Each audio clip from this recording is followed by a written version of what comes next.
ರಾಮಪುರ ಎಂಬ ಊರಲ್ಲಿ ರಾಜ್ಕುಮಾರ ಎಂಬಾತ ಪರಿಶ್ರಮಿ ವ್ಯಕ್ತಿ ಇರ್ತಿದ್ದ. ರಾಜ್ಕುಮಾರ್ನ ತಂದೆ ತೀರಿ ಹೋದ ನಂತರ ಕುಟುಂಬದ ಎಲ್ಲ ಜವಾಬ್ದಾರಿ ಅವನ ಹೆಗಲ ಮೇಲೆ ಬಂದ್ಬಿಡುತ್ತೆ. ರಾಜ್ಕುಮಾರ ಪ್ರತಿದಿನ ತನ್ನ ಕೆಲಸವನ್ನ ತುಂಬಾ ಚೆನ್ನಾಗಿ ಮಾಡ್ತಾ ಇದ್ದ. ಹೀಗಾಗಿ ಅವನು ತನ್ನ ಓದನ್ನ ಕೂಡ ಬಿಟ್ಬಿಡ್ತಾನೆ.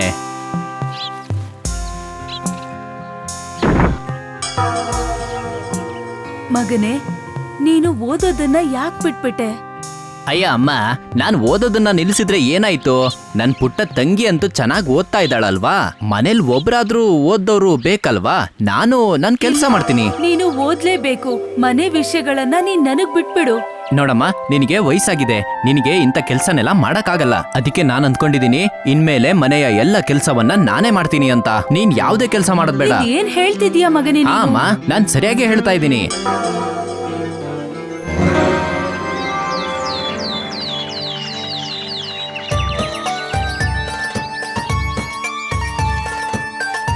ರಾಜ್ಕುಮಾರ್ ಹೇಗ್ ಹೇಳಿದ್ನೋ ಅದೇ ತರ ಆಗ್ತಿರುತ್ತೆ. ಅವನು ತನ್ನ ತಾಯಿಗೆ ಆರಾಮವಾಗಿ ಇರೋದಕ್ಕೆ ಹೇಳಿ ತನ್ನ ತಂಗಿಯನ್ನ ಸ್ಕೂಲಿಗೆ ಬಿಡ್ತಾನೆ ಹಾಗೂ ಅವನು ಕೆಲ್ಸಕ್ಕೆ ಹೋಗ್ತಾನೆ.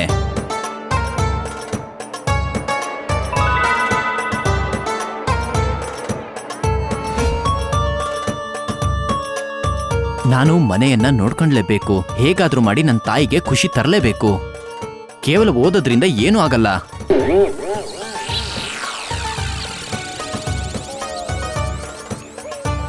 ಅಯ್ಯೋ, ಅಲ್ಲಿ ಏನಾಗ್ತಾ ಇದೆ? ಅಲ್ಲಿ ಮನೆ ಕಟ್ತಾ ಇದ್ದಾರೆ. ಅಲ್ಲಿ ನನಗೆ ಯಾವ್ದಾದ್ರೂ ಕೆಲಸ ಸಿಗ್ಬೋದೇನೋ. ರಾಜ್ಕುಮಾರ್ ತನ್ನ ಮನ್ಸನ್ನ ಗಟ್ಟಿ ಮಾಡಿ ಕೆಲಸ ಮಾಡೋದಕ್ಕೆ ಹೋಗ್ತಾನೆ. ಅವನಲ್ಲಿ ಹೋಗಿ ಮೇಸ್ತ್ರಿಯನ್ನ ಕೇಳ್ಕೊಳ್ಳೋದಕ್ಕೆ ಶುರು ಮಾಡ್ತಾನೆ. ಅಣ್ಣ, ನನಗಿಲ್ಲಿ ಏನಾದ್ರೂ ಕೆಲಸ ಸಿಗ್ಬೋದಾ? ಅಯ್ಯೋ ಮಗು, ನಿನ್ನ ನೋಡಿದ್ರೆ ಅನ್ಸುತ್ತೆ ನೀನು ಕಾಲೇಜ್ ಹೋಗುವ ಹುಡುಗ. ನೀನು ತುಂಬಾ ಚೆನ್ನಾಗಿ ಓದಿ ದೊಡ್ಡ ವ್ಯಕ್ತಿ ಆಗ್ಬೇಕಪ್ಪ. ನೀನಿಲ್ಲಿ ಯಾಕೆ ಕೆಲಸ ಮಾಡಕ್ ಬರ್ತಾ ಇದೀಯಾ ಹೇಳು? ಮನೆ ಪರಿಸ್ಥಿತಿ ತುಂಬಾ ಕೆಟ್ಟಾಗಿದೆ. ಜವಾಬ್ದಾರಿ ಎಲ್ಲ ನನ್ನ ಹೆಗ್ಲು ಮೇಲಿದೆ. ನಾನು ಕೆಲಸ ಮಾಡ್ಲೇಬೇಕು. ನಿನ್ ಮಾತನ್ನ ಕೇಳಿ ನನಗೆ ತುಂಬಾ ಸಂತೋಷವಾಯ್ತು. ಆದ್ರೆ ನನ್ನ ಹತ್ರ ಕೂಲಿ ಕೆಲಸ ಮಾತ್ರ ಇರೋದು. ಬೇರೆ ಯಾವ ಕೆಲಸ ಕೂಡ ನನ್ನ ಹತ್ರ ಕೊಡಕ್ ಆಗಲ್ಲ. ಹಾ, ಕೂಲಿ ಕೆಲಸ ಮಾತ್ರ ಇದೆ. ದೊಡ್ಡ ದೊಡ್ಡ ವ್ಯಕ್ತಿಗಳಿಗೆ ಈ ಇಟಿಕೆಯನ್ನ ತಯಾರು ಮಾಡಿ ಕಳಿಸ್ಬೇಕು. ಈ ಕೆಲ್ಸನ ನಾನ್ ನಿನಗ್ ಕೊಡ್ಬೋದು. ಹೇಳು, ನಿನ್ ಕೈಲಿ ಮಾಡಕ್ಕಾಗುತ್ತಾ? ಮಾಡ್ತೀನಣ್ಣ, ಮಾಡ್ತೀನಿ. ನೀವ್ ಏನ್ ಹೇಳ್ತೀರೋ ಅದನ್ನೆಲ್ಲ ಮಾಡ್ತೀನಿ. ಖಂಡಿತ ಮಾಡ್ತೀನಿ.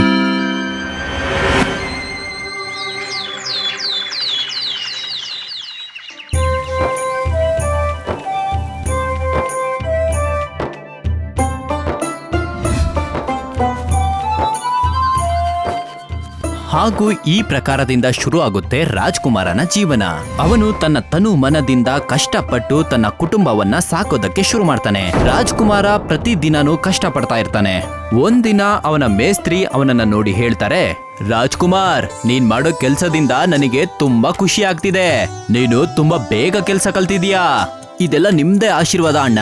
ನೀವು ನನಗೆ ಕೆಲಸ ಕೊಟ್ಟಿಲ್ಲ ಅಂದಿದ್ರೆ. ಇಲ್ಲ, ಇದೆಲ್ಲ ನನ್ನ ಆಶೀರ್ವಾದದಿಂದ ಅಲ್ಲ, ನಿನ್ ಕಷ್ಟ ಹಾಗೂ ಪರಿಶ್ರಮದಿಂದ ಸಿಕ್ಕಿರೋ ಫಲ. ನಿನಗಿನ್ನೂ ಯಶಸ್ಸು ಸಿಗುತ್ತೆ. ನನಗೆ ಮನೆ ಕಟ್ಟೋ ಕೆಲಸ ತುಂಬಾ ಇಷ್ಟ ಆಯ್ತಣ್ಣ.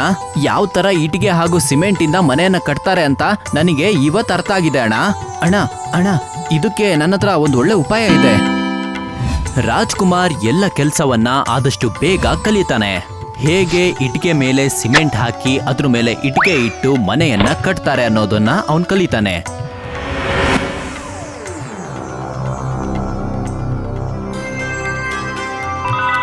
ಒಂದಿನ ಅವನು ಕನ್ಸಲ್ ನೋಡ್ತಾನೆ, ಅವನು ಒಂದಿನ ಒಡೆಯನಾಗಿರ್ತಾನೆ.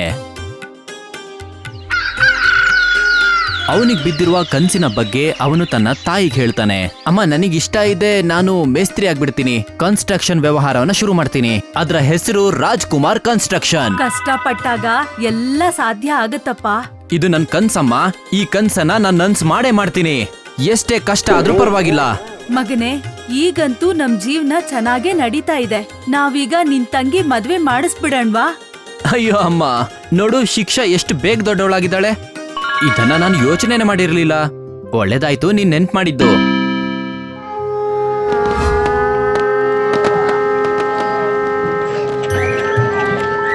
ತುಂಬಾ ಸಡಗರದಿಂದ ರಾಜ್ಕುಮಾರ್ ತನ್ನ ತಂಗಿಯ ಮದುವೆಯನ್ನ ಮಾಡಿಸ್ತಾನೆ.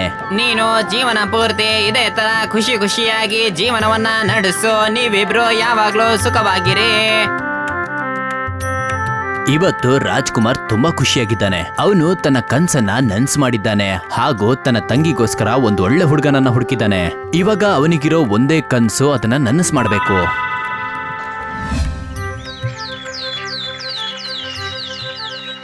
ಅಮ್ಮ, ತಂಗಿಯದಂತೂ ಮದ್ವೆ ಆಗೋಯ್ತು. ಇವಾಗ ನಾನು ಇನ್ನೊಂದ್ ಕನ್ಸನ್ನ ನನಸ್ ಮಾಡ್ಬೇಕು, ರಾಜ್ಕುಮಾರ್ ಕನ್ಸ್ಟ್ರಕ್ಷನ್ನ. ನಿನ್ನ ಮೇಲೆ ನೀನು ನಂಬಿಕೆ ಇಡು ಮಗನೇ. ಒಂದಿನ ನೀನು ಎಲ್ಲಾ ಸಾಧನೆ ಮಾಡ್ತೀಯ. ಇವತ್ತು ನಾನು ಮೇಸ್ತ್ರಿ ಹತ್ರ ಮಾತಾಡೋದಕ್ಕೆ ಹೋಗ್ತಾ ಇದ್ದೀನಿ. ಅವರು ಇದ್ರಲ್ಲಿ ನನಗೆ ಏನಾದ್ರೂ ಸಹಾಯ ಮಾಡ್ಬೋದೇನೋ?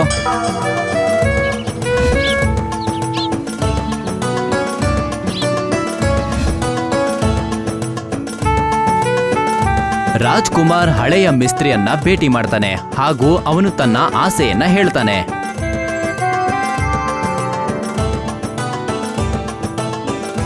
ಸರ್, ನಾನ್ ನಿಮಗೆ ಎಲ್ಲವನ್ನ ಹೇಳಿದ್ದೇನೆ. ನನಗೊಂದು ಕನ್ಸಿದೆ ಅಂತ ಹೇಳಿ. ಅದ್ ಏನು ಅಂದ್ರೆ ರಾಜ್ಕುಮಾರ್ ಕನ್ಸ್ಟ್ರಕ್ಷನ್ ಅಂತ ನನ್ನ ಸ್ವಂತ ವ್ಯವಹಾರವನ್ನ ಶುರು ಮಾಡೋದು. ನೀವು ನನಗೆ ಏನಾದ್ರೂ ಸಹಾಯ ಮಾಡಕ್ಕಾಗುತ್ತಾ ಹೇಳಿ?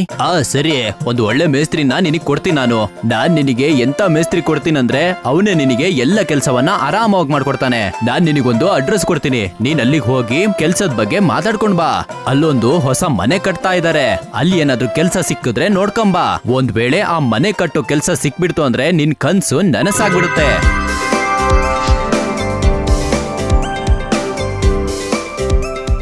ರಾಜ್ ಮೇಸ್ತ್ರಿ ಅವರು ಹೇಳಿದ ಹಾಗೇನೆ ರಾಜ್ಕುಮಾರ್ ಅವರು ಕೊಟ್ಟ ಅಡ್ರೆಸ್ಸಿಗೆ ಬಂದ್ ತಲುಪ್ತಾನೆ ಕೆಲ್ಸದ ವಿಚಾರವನ್ನ ಮಾತಾಡೋದಕ್ಕೆ.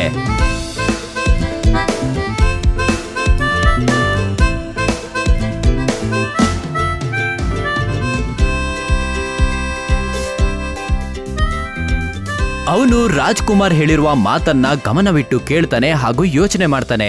ನಂತರ ಖುಷಿಯಿಂದ ಒಪ್ಕೊಂಡ್ಬಿಡ್ತಾನೆ. ರಾಜ್ಕುಮಾರ್ ಖುಷಿಯಿಂದ ಹಾರ್ತಾ ಹಾರ್ತಾ ತನ್ನ ಮನೆಗೆ ಬಂದು ತಲುಪ್ತಾನೆ. ಅಮ್ಮ, ಅಮ್ಮ, ಇವತ್ತು ನನ್ ಖುಷಿನ ತಡ್ಕೊಳ್ಳೋದಕ್ಕೆ ಆಗ್ತಿಲ್ಲ. ನನ್ನ ಇನ್ನೊಂದು ಕನ್ಸು ನನಸಾಗ್ತಾ ಇದೆ. ಇನ್ನು ರಾಜ್ಕುಮಾರ್ ಕನ್ಸ್ಟ್ರಕ್ಷನ್ ಕೆಲ್ಸ ಶುರು ಆಗೋದಕ್ಕೆ ತಡ ಇಲ್ಲ. ಇದೆಲ್ಲ ನಿನ್ನ ಆಶೀರ್ವಾದದಿಂದನೇ ಸಾಧ್ಯನಮ್ಮ. ಇದೆಲ್ಲ ನಿನ್ನ ಆಶೀರ್ವಾದದಿಂದನೇ ಸಾಧ್ಯನಮ್ಮ. ಇಲ್ಲ ಮಗನೇ, ಆಶೀರ್ವಾದದಿಂದ ಏನೂ ಆಗೋದಿಲ್ಲ. ಆಗೋದಾದ್ರೆ ಅದು ಕಷ್ಟದಿಂದ ಮಾತ್ರ. ನಿನ್ ಕಷ್ಟನೇ ಇವತ್ತು ನಿನ್ನನ್ನ ಈ ಸ್ಥಿತಿಗೆ ತಂದು ನಿಲ್ಸಿದೆ. ನೀನು ನಿನ್ನ ವ್ಯಾಪಾರನ ಶುರು ಮಾಡಿದೀಯಲ್ಲ, ಅದು ನಿನ್ನ ಕಠಿಣ ಪರಿಶ್ರಮದಿಂದ ಮಾತ್ರ ಮಾಡಿದ್ದು. ಇದನ್ನ ನೀನು ಚೆನ್ನಾಗಿ ನೋಡ್ಕೊಂಡು ಹೋಗು. ನಾನು ಈ ಖುಷಿಯನ್ನ ನಮ್ಮ ಮೇಸ್ತ್ರಿಗೆ ಹಂಚ್ಕೊಂಡ್ ಬರ್ತೀನಿ. ಅವ್ರು ನನಗೋಸ್ಕರನೇ ಕಾಯ್ತಾ ಇರ್ತಾರಮ್ಮ. ನಾನು ಆದಷ್ಟು ಬೇಗ ಬರ್ತೀನಮ್ಮ. ಸರಿ, ಹೋಗ್ಬಾ ಮಗನೇ, ಹೋಗ್ಬಾ.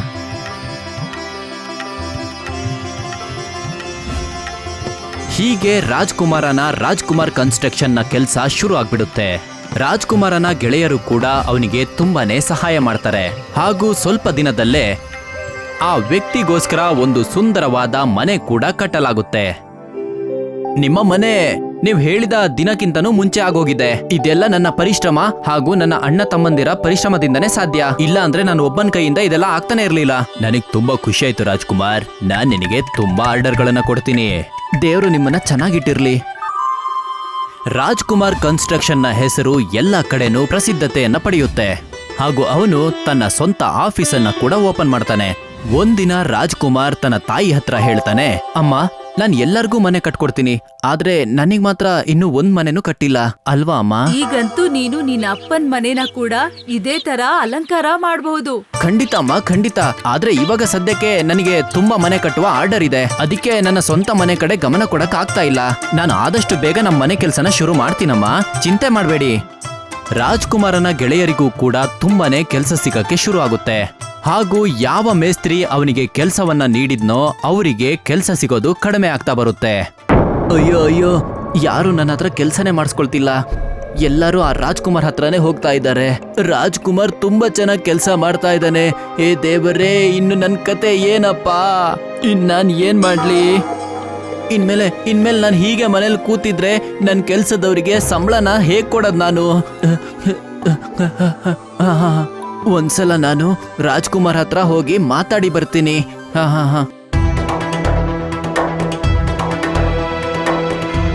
ನೀವೇನ್ ಹೇಳ್ತಾ ಇದ್ದೀರಾ ಸರ್? ನನ್ನ ಕಷ್ಟದ ಸಮಯದಲ್ಲಿ ನೀವೊಬ್ರೇ ನನಗೆ ಸಾಥ್ ನೀಡಿರೋದು. ಇವತ್ತು ನಾನ್ ನಿಮಗೆ ಸಹಾಯ ಮಾಡಿಲ್ಲ ಅಂತಂದ್ರೆ ಆ ದೇವ್ರು ನನ್ನನ್ನ ಮೆಚ್ಚೋದಿಲ್ಲ. ನನ್ನ ಹತ್ರ ಎಷ್ಟ್ ಕೆಲ್ಸ ಇದೆ ಅಂತಂದ್ರೆ ನನ್ ಸ್ವಂತ ಮನೆ ಕಡೆ ಗಮನನೇ ಕೊಡಕ್ ಆಗ್ತಾ ಇಲ್ಲ. ನನಗೇನ್ ಇಷ್ಟ ಅಂತಂದ್ರೆ ನೀವೇ ನನ್ ಮನೆನ ಸರಿ ಮಾಡಿಸ್ಕೊಡ್ಬೇಕು. ಆಮೇಲೂ ನಿಮಗ್ ಕೆಲ್ಸ ಕಮ್ಮಿ ಸಿಕ್ತು ಅಂದ್ರೆ ನೀವು ಚಿಂತೆನೆ ಮಾಡ್ಬೇಡಿ. ನೀವು ಕೆಲ್ಸಕ್ಕೆ ಕಾಯೋ ಅವಶ್ಯಕತೆನೇ ಇರಲ್ಲ. ನೀವು ಹಾಗೂ ನಾನು ಸೇರ್ಕೊಂಡು ಒಟ್ಟಿಗೆ ಕೆಲಸ ಮಾಡೋಣ. ನಾವಿಬ್ರು ಒಟ್ಟಿಗೆ ಕೆಲಸ ಮಾಡೋಣ. ರಾಜ್ಕುಮಾರ, ಧನ್ಯವಾದ. ನಿನಗೆ ತುಂಬಾ ತುಂಬಾ ಧನ್ಯವಾದ. ಅದಾದ ನಂತರ ರಾಜ್ಕುಮಾರನ ತನ್ನ ಸ್ವಂತ ಮನೆಯ ಕೆಲಸ ಶುರು ಆಗುತ್ತೆ. ರಾಜ್ಕುಮಾರನಿಗೋಸ್ಕರ ರಾಜಮೇಸ್ತ್ರಿ ತುಂಬಾ ಸುಂದರವಾದ ಮನೆಯನ್ನ ಕಟ್ಟಿಕೊಡ್ತಾನೆ ಹಾಗೂ ಅವನ ಆರ್ಥಿಕ ಸಮಸ್ಯೆ ಕೂಡ ಸರಿಯಾಗ್ಬಿಡುತ್ತೆ. ನಾನ್ ಚಿಕ್ಕವನಿದ್ದಾಗ ಕ್ಯಾಲೆಂಡರ್ ಅಲ್ಲಿರೋ ಮನೆಯನ್ನ ನೋಡಿ ಅನ್ಕೋತಾ ಇದ್ದೆ ನನಗೂ ಇದೇ ತರದ ಮನೆ ಬೇಕಿತ್ತು ಅಂತ ಹೇಳಿ. ನೀನಂತೂ ಇಂಥ ಕನ್ಸುಗಳನ್ನ ಯಾಕೆ ನೋಡ್ತೀಯಪ್ಪ? ನಾನು ಎಷ್ಟ ದಿವಸದಿಂದ ಕನ್ಸ್ ಕಾಣ್ತಿದ್ದೆ ನಂದು ಒಂದು ಈ ತರ ಮನೆ ಇರ್ಬೇಕು ಅಂತ. ಇದೆಲ್ಲ ನಿನ್ನ ಕಷ್ಟದ ಪ್ರತಿಫಲ ಮಗನೇ. ನೀನು ಕಷ್ಟ ಪಟ್ಟಿದ್ರಿಂದ ಇದೆಲ್ಲ ಸಾಧ್ಯ ಆಗಿದೆ. ತುಂಬಾ ಒಳ್ಳೇದಾಯ್ತು ಮಗನೇ. ತುಂಬಾ ಸಂತೋಷ ಆಗ್ತಿದೆ. ತಂದೆ ತೀರ್ಕೊಂಡ ನಂತರ ನೀವು ನಮ್ಮನ್ನ ಎಷ್ಟು ಕಷ್ಟದಿಂದ ಸಾಕಿದ್ದೀರಾ ಅಂತ ನನಗ್ ಗೊತ್ತು ಅಮ್ಮ. ನಾನು ನಿಮ್ಮನ್ನ ಹೇಗ್ ಖುಷಿಯಿಂದ ಇಡೋದು ಅಂತ ಹೇಳಿ ಅಮ್ಮ. ಈಗ ತಾನೇ ನಿನ್ ತಂಗಿಗೆ ತುಂಬಾ ಚೆನ್ನಾಗಿ ಮದ್ವೆ ಮಾಡ್ಸಿದೀಯಾ. ಈ ಮನೇನ ಕೂಡ ಚೆನ್ನಾಗಿ ರಿಪೇರಿ ಮಾಡ್ಸಿದೀಯಾ. ಈಗ ನನ್ನ ಆಸೆ ಏನಂದ್ರೆ ಈ ಮನೆಗೆ ಒಳ್ಳೆ ಸೊಸೆ ಬರ್ಬೇಕು ಅಂತ. ಆಗ ಈ ಮನೆ ತುಂಬ ಹೋಗತ್ತೆ. ಈಗ ನನ್ಗೂ ವಯಸ್ಸಾಗಿದೆ ಮಗನೆ. ನನ್ ಕೈಯಿಂದ ಎಲ್ಲಾ ಕೆಲ್ಸ ಮಾಡೋಕ್ ಆಗೋದಿಲ್ಲ. ಸೊಸೆ ಬಂದ್ರೆ ನನಗ್ ಸಹಾಯ ಆಗತ್ತೆ. ನಿಮ್ಮ ಎಲ್ಲಾ ಆಸೆ ಈಡೇರುತ್ತೆ ಅಮ್ಮ. ಇನ್ನೇನ್ ಸ್ವಲ್ಪ ದಿನ ಕಾಯಿರಿ ಅಮ್ಮ. ನಿಮ್ಮ ಆಶೀರ್ವಾದದಿಂದನೇ ಇಲ್ಲಿವರೆಗೂ ಎಲ್ಲ ಆಗಿರೋದು. ನಿಮ್ ಮಾತನ್ನ ಯಾವುದೇ ಕಾರಣಕ್ಕೂ ಮೀರಲ್ಲ ಅಮ್ಮ. ಖಂಡಿತ ಮೀರಲ್ಲ ಅಮ್ಮ. ಸರಿ ಅಪ್ಪ, ಸರಿ. ನೀನ್ ಏನೆಲ್ಲ ಮಾಡಿದ್ಯೋ ಅದ್ರಿಂದ ನನಗ್ ತುಂಬಾ ಸಂತೋಷ ಆಗಿದೆ. ತುಂಬಾನೇ ಸಂತೋಷ ಆಗಿದೆಯಪ್ಪ. ತುಂಬಾನೇ ಸಂತೋಷ.